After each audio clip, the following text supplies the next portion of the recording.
Cinema शौकीन सबका स्वागत करता है। आज हम बात करने वाले हैं जेम्स बॉन्ड फ्रेंचाइजी के 14वीं फिल्म के बारे में, जिसका नाम है नेवर से नेवर अगेन। कुछ दिनों से मैं बॉन्ड की फिल्में अपने चैनल पे नहीं ला पा रहा था, क्योंकि अब तक मैंने बॉन्ड की फिल्मों पे 13 वीडियोज बनाए थे और अचानक से उन सारी वीडियोज पे कॉपीराइट आ गया और वो सारी की सारी वीडियोज डिमोनेटाइज हो गई। और इस चीज को देखने के बाद मैं बहुत ही ज्यादा निराश हो गया और मुझे इस बात का एहसास हो चुका है कि अगर मैं बॉन्ड पे और भी वीडियोज बनाऊंगा तब भी उन सारी वीडियोज पे कॉपीराइट आएगी। इसीलिए मैंने बॉन्ड फ्रेंचाइजी को डिसकंटिन्यू कर दिया था। मगर आपने मेरे हर एक वीडियो पे कमेंट किया कि आपको बॉन्ड पे वीडियो चाहिए, इसीलिए सिर्फ आप लोगों के लिए मैं बॉन्ड पे फिर से वीडियोज बना रहा हूँ। लेकिन मुझे पता है कि इन वीडियोज पे कॉपीराइट आएगा और ये वीडियो भी डिमोनेटाइज हो जाएगी। इसीलिए बस आप लोगों से इतना रिक्वेस्ट है कि अगर आप लोग इस वीडियो को देख रहे हैं तो इस चैनल को जरूर सब्सक्राइब करें और इस वीडियो को लाइक करें और इस पे कमेंट करें। और आप लोगों को सब्सक्राइब करने के लिए बस एक बटन दबाना होता है, लेकिन वो सब्सक्राइब हमारे लिए बहुत ही ज्यादा मायने रखता है। इसीलिए इस चैनल को जरूर सब्सक्राइब करें और इस वीडियो को लाइक करें, क्योंकि इसके अलावा मुझे इस वीडियो से और कुछ नहीं मिलने वाला। इस बार बॉन्ड को मिशन मिलता है कि वो 2 चोरी हुए वॉरहेड्स को ढूंढे जिसे इंस्पेक्टर ने चुराया है, और उसे चुराने के बाद इंस्पेक्टर पूरी दुनिया को धमकी देता है। इसीलिए एक बार फिर से बॉन्ड इस गुत्थी को सुलझाने के लिए निकल पड़ता है। इस फिल्म में हमें एक बार फिर से शॉन कॉनरी देखने को मिलते हैं जेम्स बॉन्ड के रूप में, और ये कॉनरी की आखिरी फिल्म थी जेम्स बॉन्ड के किरदार में। कहानी की शुरुआत होती है और हमें एक बंगलो देखने को मिलता है जो कि जंगल के बीचों बीच है, और इसी बंगलो के इर्द गिर्द अभी जेम्स बॉन्ड भटक रहा है और बॉन्ड एक एक करके यहाँ के आदमियों को ठिकाने लगाने लगता है ताकि वो आसानी से अंदर घुस सके। और इसी बीच उसकी मुठभेड़ बहुत सारे लोगों से होती है, लेकिन अंततः बॉन्ड बिल्डिंग के अंदर दाखिल हो जाता है। तभी बॉन्ड को एक लड़की नजर आती है जिसके दोनों हाथ बंधे हुए हैं, इसीलिए बॉन्ड उस लड़की को छुड़ाने लगता है। तभी वो लड़की एक चाकू निकालती है और वो बॉन्ड को चाकू मार देती है। तभी यही सारे दृश्य हमें एक वीडियो क्लिप्स के रूप में नजर आते हैं और हम देखते हैं कि इन सारे क्लिप्स को एम देख रहा है। और अब यहाँ पे हमें पूरी बात पता चलती है कि बॉन्ड की ट्रेनिंग चल रही थी और एम इस चीज को देखना चाहता था कि क्या बॉन्ड में अभी भी वो काबिलियत है या फिर बॉन्ड अब बूढ़ा हो चुका है। और बॉन्ड की सारी ट्रेनिंग को देखने के बाद एम को लगता है कि बॉन्ड फेल हो चुका है और बॉन्ड पहले जैसा बिल्कुल भी नहीं रहा, और अगर वो 00 एजेंट बना रहना चाहता है तब उसे अपने आप पे और भी काम करना पड़ेगा। इसीलिए एम अब बॉन्ड को भेजता है एक हेल्थ क्लिनिक में, और यहाँ पे बॉन्ड के पूरे शरीर का चेकअप चलने लगता है और डॉक्टर्स को लगता है कि बॉन्ड को इस क्लिनिक में और भी थोड़े समय के लिए रुकना पड़ेगा। और बॉन्ड के स्वास्थ्य के बारे में और चीजें जानने के लिए लोग बॉन्ड के यूरिन सैंपल भी लेते हैं। और अब हमारे सामने आती है एक लड़की जिसका नाम है फातिमा ब्लश, और ये एक इंस्पेक्टर एजेंट है जिसका एजेंट नेम है इंस्पेक्टर नंबर 12। और अभी फातिमा इंस्पेक्टर की मीटिंग के लिए जा रही है और जल्दी ही इंस्पेक्टर ऑर्गेनाइजेशन के सारे लोग एक जगह पे इकट्ठा होते हैं। और यहाँ पे हम ब्लोफील्ड को भी देखते हैं, और ब्लोफील्ड यहाँ पे सारे लोगों को अपनी योजना बताता है और कहता है कि अमेरिका के 2 न्यूक्लियर वॉरहेड्स पड़े हुए हैं इंग्लैंड में, और अब हम उन्हें चुराने वाले हैं, और उसे चुराने के बाद हम पूरी दुनिया को ब्लैकमेल करेंगे और उनसे एक बहुत बड़ी रकम मांगेंगे, और अगर सरकार ने हमारे फिरौती को पूरा नहीं किया तब हम पूरी दुनिया में तबाही मचा देंगे। और इस मिशन में इनका साथ देने वाला है एक बहुत बड़ा बिजनेसमैन जिसका नाम है लार्गो। तभी हमारे सामने हॉस्पिटल का दृश्य आता है और यहाँ पे हम बॉन्ड को एक नर्स पे डोरे डालते हुए देखते हैं, और जल्दी ही बॉन्ड इस नर्स पर भी अपना जादू बिखेर देता है और वो इसके साथ भी इंटीमेट होता है। तभी दूसरी तरफ हम जैक पेटाची नाम के एक आदमी को देखते हैं जिसके आंखों में एक आर्टिफिशियल रेटिना लगा हुआ है, और यहाँ पे जैक के साथ फातिमा भी है जो इसकी देखभाल कर रही है। और इसी हॉस्पिटल के अंदर इसके आंखों में ये आर्टिफिशियल रेटिना लगाया गया है, और ये रेटिना इसलिए लगाया गया है ताकि इसकी आंखें अमेरिका के राष्ट्रपति से मैच हो सके और उसके मदद से वो सिक्योरिटी को खोले और वॉरहेड्स को चुरा ले। और अब तक सारी चीजें इंस्पेक्टर के प्लान के मुताबिक जा रही हैं, इसीलिए इसकी आंखों का ऑपरेशन सक्सेसफुल रहा है। और अब जैक रेटिना स्कैन करके सिस्टम में घुसने की कोशिश करता है। तभी यहाँ पास वाली खिड़की पे बॉन्ड आ जाता है, लेकिन इन्हें देख करके बॉन्ड जल्दी से छुप भी जाता है क्योंकि उसे लगता है कि यहाँ पे जरूर कुछ गड़बड़ है। लेकिन बॉन्ड के छुपने के बाद भी फातिमा उसे देख लेती है, और फातिमा को पता है कि ये आदमी आगे चल करके खतरा बन सकता है, इसीलिए वो अपने एक आदमी को भेजती है बॉन्ड को मारने के लिए। और जब अगले दिन बॉन्ड जिम में होता है तभी वो आदमी पहुंचता है बॉन्ड के पास, और ये आदमी बहुत ही ताकतवर है, इसीलिए वो बॉन्ड को मारने लगता है। और बॉन्ड भी इस आदमी का जम के मुकाबला करता है, लेकिन ये आदमी बहुत ही ताकतवर है, इसीलिए बॉन्ड इसके सामने बिल्कुल भी नहीं टिक पाता। और अब इनके बीच लड़ाई चलती जाती है और ये लोग एक कमरे से दूसरे कमरे में जाते रहते हैं। इसी बीच ये दोनों पहुंचते हैं एक लैब में, जहाँ लड़ते लड़ते बॉन्ड एक केमिकल फेंक देता है इस आदमी के चेहरे पे, और उस आदमी को बहुत ही बुरी तरीके से दर्द होता है, इसीलिए वो अपने चेहरे को दबाए पीछे हटने लगता है। और उसी समय उस आदमी के पीठ में बहुत सारे कांच के टुकड़े घुस जाते हैं और वो आदमी मर जाता है। तभी बॉन्ड उस केमिकल के डब्बे को देखता है और बॉन्ड को पता लगता है कि ये बॉन्ड का पेशाब था जो उसने टेस्ट के लिए दिया था, लेकिन बॉन्ड के पेशाब से भी ये आदमी अंधा हो गया और अंत में उसकी मृत्यु हो गई। लेकिन बॉन्ड के इस कारनामे के बाद एम उस पर बहुत ही ज्यादा गुस्सा है कि बॉन्ड को वहाँ पे किसी और काम के लिए भेजा गया था, फिर भी बॉन्ड ने वहाँ पे तोड़फोड़ कर दी, इसीलिए एम बॉन्ड को बहुत ही डांटता है। तभी दूसरी तरफ हम जैक पेटाची को देखते हैं जो कि अपनी आर्टिफिशियल रेटिना की मदद से सिस्टम में घुस जाता है है और सिस्टम में घुसने के बाद वो 2 वॉरहेड्स को चुरा लेता है और उन्हें ऑटोमेटिक इंस्पेक्टर के अड्डे पे भेज देता है और यहाँ पे इंस्पेक्टर का आधा काम पूरा हो जाता है। लेकिन अब इंस्पेक्टर को पता है कि जैक पेटाची इनके लिए खतरा बन सकता है, इसीलिए वो फातिमा को कहते हैं कि वो पेटाची को खत्म कर दे। फिर अगले दिन फातिमा पहुंचती है जैक पेटाची के पास और वो उसके गाड़ी में एक सांप फेंक देती है जिससे उसकी गाड़ी का एक्सीडेंट हो जाता है। तभी हमें पता लगता है कि इन लोगों ने इसकी गाड़ी में पहले ही बॉम्ब लगा दिया था, इसीलिए फातिमा अब इस गाड़ी को भी ब्लास्ट कर देती है और यहीं पे जैक पेटाची की मृत्यु हो जाती है। लेकिन अब इंस्पेक्टर के हाथ में वो दोनों के दोनों वॉरहेड्स लग चुके हैं, इसीलिए अब वो पूरी दुनिया को धमकी देता है और सारे लोग इस धमकी वाले संदेश को देखते हैं, यहाँ तक कि एम भी। इसीलिए अब सारे लोग एम से आग्रह करते हैं कि वही इस गुत्थी को सुलझाए। फिर एम बुलाता है अपने सबसे काबिल ऑफिसर को यानी कि जेम्स बॉन्ड को और एम बॉन्ड को मिशन देता है कि वो जल्दी से इन दोनों वॉरहेड्स को ढूंढे और इस गुत्थी को भी सुलझाए। तभी दूसरी तरफ हम लार्गो के शिप को देखते हैं और इस शिप के अंदर लार्गो के पास कुछ हाईटेक टेक्नोलॉजीज है जिसकी मदद से वो पूरी दुनिया पर नजर रखता है। लेकिन इसी शिप के अंदर लार्गो की महबूबा रहती है जिसका नाम है डोमिनो पेटाची, इसीलिए लार्गो हमेशा ही डोमिनो पे नजर रखता है और अभी लार्गो देखता है कि डोमिनो डांस सीख रही है। लेकिन जल्दी ही लार्गो पहुंचता है डोमिनो के पास और उससे प्यार भरी बातें कहता है और फिर उसे एक गिफ्ट देता है और ये गिफ्ट होता है एक लॉकेट जिसपे एक अलग तरीके की आकृति बनी होती है और डोमिनो को भी ये लॉकेट पसंद आता है, इसीलिए वो इसे रख लेती है। तभी हम बॉन्ड को देखते हैं जो कि मिशन पे निकलने की तैयारी कर रहा है। लेकिन मिशन पे जाने से पहले बॉन्ड जाता है क्यू के पास ताकि उसे कुछ हाईटेक गैजेट्स मिल सके और हमेशा की तरह बॉन्ड यहाँ पे क्यू को कुछ गैजेट्स देता है और सबसे पहले वो बॉन्ड को एक घड़ी देता है जिससे लेजर लाइट निकलती है और ये लेजर लाइट किसी भी धातु को काट सकती है और उसके साथ साथ क्यू यहाँ पे बॉन्ड को एक कलम देता है और ये कलम एक मिनी मिसाइल है। और अब इन सारी चीजों को लेकर के बॉन्ड निकल पड़ता है मिशन पे और बॉन्ड सबसे पहले पहुंचता है बहामाज जहाँ बॉन्ड की मुलाकात होती है नाइजल से और नाइजल बॉन्ड की बहामाज में मदद करने वाला है ताकि वो इस केस को जल्दी सुलझा सके, इसीलिए बॉन्ड बहामाज में घूमने लगता है। तभी बॉन्ड की नजर पड़ती है फातिमा पे और वो देखता है कि फातिमा वाटर स्केटिंग कर रही है और स्केटिंग करते करते फातिमा आकर के गिरती है बॉन्ड की बाहों में क्योंकि फातिमा बॉन्ड को पहचान चुकी है। लेकिन बॉन्ड फातिमा को नहीं पहचानता, इसीलिए वो फातिमा पे डोरे डालना शुरू करता है और फातिमा भी बॉन्ड के नजदीक आने लगती है। इसीलिए बॉन्ड और फातिमा जल्दी ही इंटीमेट होते हैं। लेकिन फातिमा कैसे भी बॉन्ड को मारना चाहती है, इसीलिए वो चुपके से इस बोट से बाहर निकल जाती है और यहाँ पे शार्क छोड़ देती है। लेकिन बॉन्ड भी कच्चा खिलाड़ी नहीं है, इसीलिए वो भी जल्दी इस बोट से बाहर निकल जाता है और बाहर निकलते ही बॉन्ड की मुलाकात होती है एक और लड़की से और उस लड़की की मदद से बॉन्ड यहाँ से बाहर निकल जाता है और जल्दी ही फातिमा को भी ये बात पता लग जाती है कि बॉन्ड जिंदा बच गया है। इसीलिए इस बार फातिमा बॉन्ड के कमरे में बॉम्ब लगा देती है और थोड़ी देर के बाद वो उस बॉम्ब को फोड़ भी देती है और फातिमा को लगता है कि बॉन्ड मर गया। तभी हम बॉन्ड को सामने वाली बिल्डिंग में देखते हैं और बॉन्ड यहाँ पे एक लड़की के साथ इंटीमेट हो रहा होता है। तभी बॉन्ड की बात होती है नाइजेल से और नाइजेल बताता है कि इस केस में लार्गो का इन्वॉल्वमेंट पाया गया है और लार्गो के शिप को अभी अभी फ्रांस में देखा गया है, इसीलिए तुम्हें फ्रांस जाना चाहिए, तभी तुम इस गुत्थी को सुलझा पाओगे। और बॉन्ड भी इस बात को समझ जाता है और जल्दी ही बॉन्ड निकलता है फ्रांस और फ्रांस आते समय बॉन्ड की असिस्टेंट भी उसके साथ होती है और जैसे ही बॉन्ड फ्रांस पहुंचता है उसकी मुलाकात होती है फिलिक्स लीटर से और अब धीरे धीरे बॉन्ड को लार्गो के बारे में सारी चीजें पता चलने लगती हैं और बॉन्ड को पता लगता है कि लार्गो के करीब सिर्फ एक ही लड़की है जिसका नाम है डोमिनो। इसीलिए बॉन्ड अब डोमिनो का पीछा करने लगता है और डोमिनो का पीछा करते करते बॉन्ड पहुंचता है एक मसाज पार्लर में और वो डोमिनो का मसाज करने लगता है और डोमिनो को लगता है कि बॉन्ड यहीं पे काम करता है, इसीलिए डोमिनो भी उससे मसाज करवाती है और इसी समय बॉन्ड उससे बहुत सारी जानकारियां निकलवा लेता है और बॉन्ड को पता लगता है कि लार्गो आज रात एक पार्टी देने वाला है और बॉन्ड को जैसे ही ये बात पता लगती है बॉन्ड यहाँ से निकल जाता है। तभी डोमिनो को भी ये बात पता लग जाती है कि ये आदमी यहाँ पे काम नहीं करता और इस चीज को देख करके डोमिनो बहुत ही आश्चर्यचकित होती है और अब रात को बॉन्ड पहुंचता है उस कसिनो में जहाँ पे लार्गो पार्टी देने वाला है। लेकिन बॉन्ड के पास इन्विटेशन कार्ड नहीं है, इसीलिए वो एक गार्ड को धमकी देता है और उसे एक कमरे में कैद करके पहुंच जाता है पार्टी में जहाँ बॉन्ड की मुलाकात होती है लार्गो से और बॉन्ड को पता लगता है कि लार्गो यहाँ पे एक वीडियो गेम खेलने वाला है, इसीलिए बॉन्ड कहता है कि वो भी इस गेम को खेलना चाहता है और अब लार्गो और बॉन्ड वीडियो गेम खेलने लगते हैं और ये वीडियो गेम बहुत देर तक चलता है और इस वीडियो गेम में जब भी सामने वाला आदमी हारता है तब उसे जॉयस्टिक से इलेक्ट्रिक के झटके लगते हैं और ये गेम ऐसे ही चलते जाता है। लेकिन अंत में बॉन्ड लार्गो को हरा देता है। फिर खेल के मुताबिक लार्गो बॉन्ड को बहुत सारे पैसे देने वाला होता है, लेकिन बॉन्ड कहता है कि उसे पैसे नहीं चाहिए, उसे बस डोमिनो के साथ डांस करना है और अब बॉन्ड और डोमिनो दोनों डांस करने लगते हैं। तभी डांस करते समय बॉन्ड डोमिनो को बताता है कि उसका भाई मर चुका है क्योंकि डोमिनो का भाई था जैक पेटाची और इस बात को सुनने के बाद डोमिनो बहुत ही ज्यादा निराश होती है। लेकिन बॉन्ड कहता है कि इस बारे में किसी को मत बताना क्योंकि मैं जानता हूँ कि तुम्हारे भाई को किसने मारा है। और इतने कहने के बाद बॉन्ड अपने होटल वापस आ जाता है, लेकिन जैसे ही वो अपने कमरे में दाखिल होता है उसे अपने कमरे में अपने असिस्टेंट की लाश मिलती है और बॉन्ड समझ जाता है कि इसे किसने मारा है, इसीलिए वो भागता हुआ नीचे आता है। तभी वो देखता है कि फातिमा अपने गाड़ी में बैठ करके यहाँ से जा रही है, इसीलिए बॉन्ड एक मोटरसाइकिल पर बैठ करके इसका पीछा करने लगता है। फातिमा भागती जाती है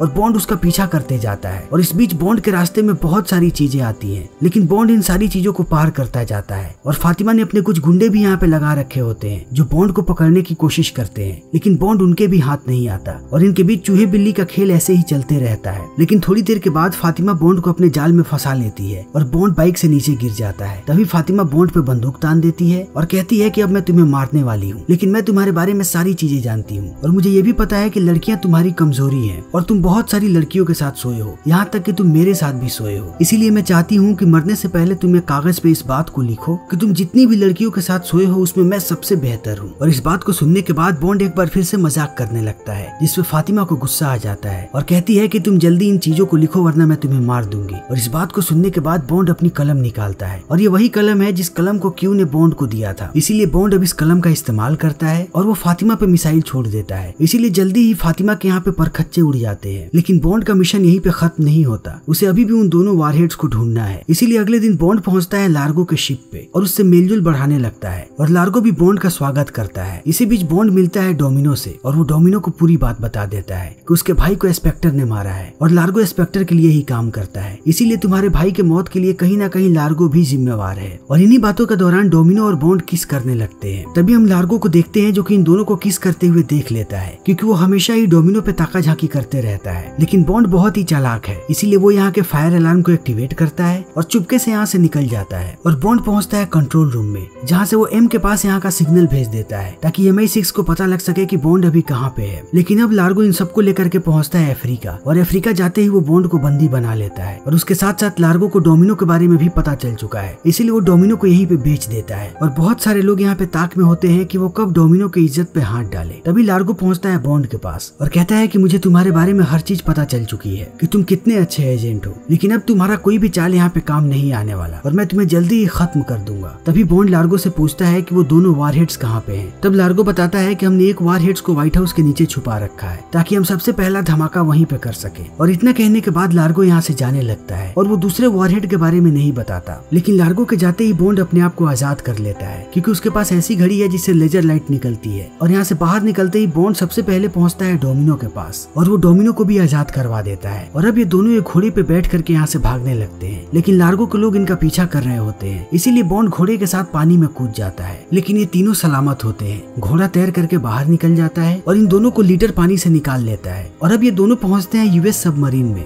जहाँ ये सबको बताते हैं कि व्हाइट हाउस के नीचे एक वारहेड छुपा हुआ है। इसीलिए अब जल्दी वहाँ पे लोग पहुँचते हैं और वो उस वारहेड को डिफ्यूज कर देते हैं। लेकिन अभी भी इन्हें पता नहीं कि दूसरा वारहेड कहाँ पे छुपा हुआ है, इसीलिए सारे लोग इस बारे में बहुत ही ज्यादा सोचने लगते हैं। लेकिन बहुत देर सोचने के बाद भी इन्हें कुछ पता नहीं चलता। तभी बॉन्ड की नजर पड़ती है डोमिनो के लॉकेट पे और जब सारे लोग इस लॉकेट को चेक करते हैं तब उन्हें पता लगता है कि ये लॉकेट एक नक्शा है और ये नक्शा उसी जगह का है जहाँ पे दूसरे वारहेड को छुपाया गया है। इसीलिए अब बॉन्ड और लीडर एक रॉकेट की मदद से पहुंचते हैं उस जगह पे और ये देखते हैं कि यहाँ पे लार्गो के बहुत सारे लोग हैं, इसलिए ये लोग जल्दी ही नेवी वालों को यहाँ पे बुला लेते हैं। और अब लार्गो और इनके लोगों से इनकी लड़ाई होने लगती है और ये लड़ाई बहुत देर तक चलती है और जल्दी ही लार्गो को इस बात का एहसास हो जाता है कि वो इस लड़ाई को नहीं जीत सकता और ये लोग जल्दी ही उसे पकड़ लेंगे। इसीलिए लार्गो वारहेड को लेकर के यहाँ से चुपके से निकल जाता है। तभी थोड़ी देर के बाद बॉन्ड को पता लगता है कि लार्गो यहाँ से निकल चुका है, इसीलिए बॉन्ड एक हेलीकॉप्टर पे लटक करके लार्गो का पीछा करने लगता है और थोड़ी देर के बाद उसे लार्गो मिल भी जाता है। इसीलिए लार्गो को पकड़ने के लिए बॉन्ड पानी में कूद जाता है। तभी लार्गो बॉन्ड पे हमला कर देता है और इन दोनों के बीच बहुत देर तक लड़ाई चलती रहती है और यहाँ पे लार्गो के हाथ में एक चाकू भी होती है, लेकिन बॉन्ड जल्दी ही लार्गो को बेहोश कर देता है और वो वारहेड को डिफ्यूज करने लगता है। इसी बीच फिर से लार्गो की आंख खुल जाती है और वो जैसे ही बॉन्ड को मारने जाता है तभी उसे कोई तीर मार देता है और बॉन्ड देखता है कि इसे डोमिनो ने तीर मारा है और अब डोमिनो ने अपने भाई का बदला ले लिया और बॉन्ड ने भी दूसरे वारहेड को डिफ्यूज कर दिया। इसीलिए अब पूरी दुनिया बिल्कुल सुरक्षित है और खतरे की कोई बात नहीं है और इसी के साथ बॉन्ड का ये मिशन भी खत्म हो जाता है। इसीलिए बॉन्ड डोमिनो को लेकर के निकल जाता है छुट्टियां मनाने के लिए और छुट्टी पे जाने से पहले बॉन्ड नेम को बता दिया है कि अब उसने संन्यास ले लिया एजेंट की नौकरी से और अब वो एजेंट का काम कभी भी नहीं करेगा। इसीलिए यहाँ पे बॉन्ड से मिलने नाइजल आता है और वो बॉन्ड को मनाने की कोशिश करता है कि वो एजेंट की नौकरी से संन्यास ना ले और वो एजेंट बना रहे। लेकिन बॉन्ड इन बातों को नहीं मानता और कहता है कि मैंने संन्यास ले लिया है। और इतना कहने के बाद डोमिनो और बॉन्ड दोनों एक दूसरे को किस करने लगते हैं और ये फिल्म यहीं पे खत्म हो जाती है। लेकिन दोस्तों, बॉन्ड की कहानी यहीं पे खत्म नहीं होती। हम जल्दी ही अपने चैनल पे बॉन्ड की अगली फिल्म को एक्सप्लेन करेंगे। तो अगर आपको हमारी ये वीडियो पसंद आई हो तो इसे लाइक करें, शेयर करें और चैनल को सब्सक्राइब करें। Thank you.